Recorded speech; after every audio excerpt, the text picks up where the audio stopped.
லக்ஷ்மி ஸ்ரீ சேனலில் இன்றைக்கி வந்து ஹெல்த்தியான அரிசி இல்லாத ஒரு பன் தோசை எப்படி செய்யறதுன்ட்டு பார்க்கலாங்க. அதுக்கு தேவையான பொருள் பார்க்கலாங்க. ஒரு பவுல் எடுத்துக்கலாங்க. அதில் வந்து நான் வந்து ஒரு கப்பு வந்து ராகி எடுத்துருக்கிறேன். ராகியை வந்து கேப்பேன்னு சொல்லுவாங்க. ஒரு கப்பு போட்டுக்கலாம். ராகியில் வந்து நம்மளுக்கு அரிசியை விட 30 மடங்கு வந்து கால்சியம் இருக்கிறதுனால எலும்புங்கள்லாம் வந்து நம்மளுக்கு நல்லா ஸ்ட்ராங்காக இருக்குது. இதில் வந்து இரும்பு சத்து, நார் சத்து இருக்கிறதுனால வாரத்தில் வந்து அட்லீஸ்ட் 2 நாளைக்குன்னா நம்ம வந்து ராகியை வந்து எடுத்துக்கணும் உணவில். எந்த கப்பால் நம்ம ராகி அழுந்தமோ அதே கப்பால் 1/4 கப்பு வந்து நம்ம உளுத்தம்பருப்பு எடுத்துக்கலாங்க. நான் வெள்ளை உளுத்தம்பருப்பு எடுத்துக்கிறேன். நீங்கள் வேணால் கூட கருப்பு உளுத்தம்பருப்பு எடுத்துக்கோங்க. இதில் வந்து கால்சியம், பாஸ்பரஸ், பொட்டாசியம் இருக்கிறதுனால நம்மளுக்கு இதய ஆரோக்கியத்துக்கும் பாதுகாக்க உதவுகிறது. இதனால் வந்து நம்ம அடிக்கடி வந்து உளுத்தம்பருப்பு சேர்த்துக்கிறதுனால நம்மளுக்கு உடம்புக்கு ரொம்ப நல்லதுங்க.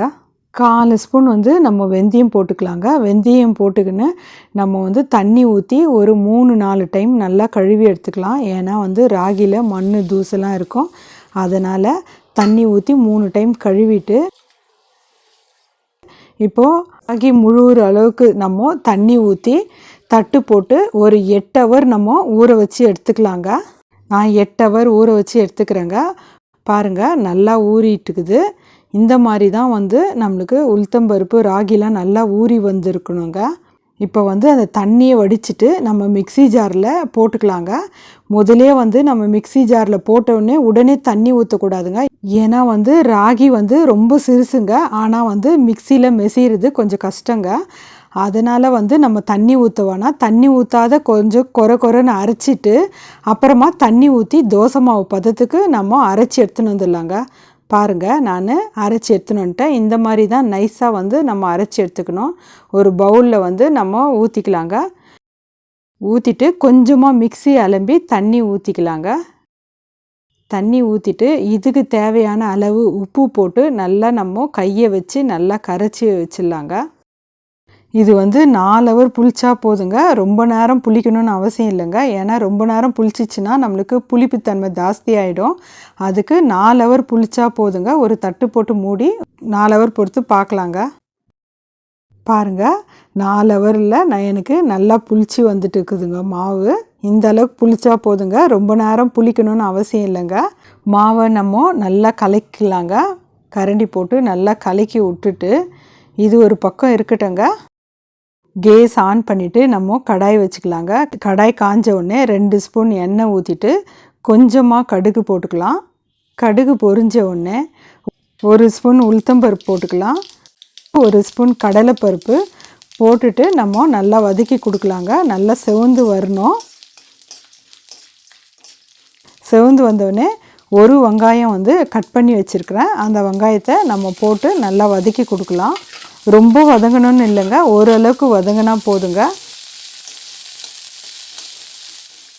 இப்போ வந்து ஒரு பச்சை மிளகாய் வந்து நான் சின்னதாக கட் பண்ணி வச்சுருக்கேங்க. அதையும் போட்டுக்கலாம். நீங்கள் வந்து குழந்தைங்களுக்கு கொடுக்குறதா இருந்தால் பச்சை மிளகாய் போட தேவையில்லைங்க. கொஞ்சமாக வந்து கறிவேப்பிலை போட்டுக்கலாம். கறிவேப்பிலையும் போட்டுட்டு நல்லா வதக்கி கொடுக்கலாம். கொஞ்சமாக கொத்தமல்லி போட்டு நல்லா வதக்கி கொடுக்கலாங்க.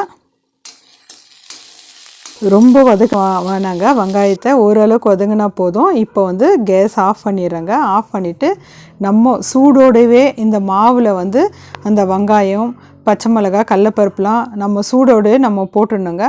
ஏன்னா மாவு வந்து நல்லா இன்னும் சாஃப்டாக ஆகிடும் அந்த சூடோடு போட்டால். இப்போ வந்து எனக்கு ரொம்ப திக்காக இருக்குது, தண்ணி பத்தலை. கொஞ்சமாக தண்ணி ஊற்றி நம்ம பன் தோசைக்கு தேவையான மாதிரி அளவு நம்ம திக்னஸ் வச்சுக்கலாங்க. ரொம்ப தண்ணியாக இருக்கக்கூடாது, கொஞ்சம் ஓரளவுக்கு நம்மளுக்கு திக்னஸ் இருக்கணும்.